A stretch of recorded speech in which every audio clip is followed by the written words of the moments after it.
Het is ontdekt toen een persoon bij de woning langskwam. Die zag rook uit het dak komen en is eerst nog geprobeerd om de woning naar binnen te gaan.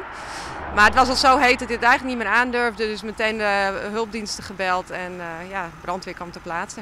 Toen we ter plaatse kwamen, toen was er al een enorme rookontwikkeling in de woning.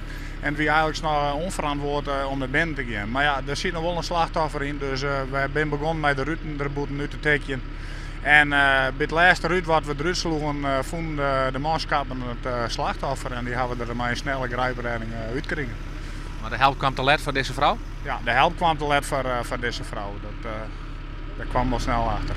De 80-jarige vrouw wenne alleenig in het huis dat op de Waardijk tussen Kolm en Oud-Waard staat.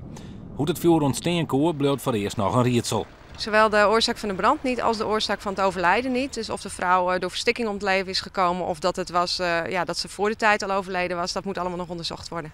De wenning gaat voor het grootste pad verlen. In de rin van de maand docht de brandwacht van Kolm nog een nijcontrole.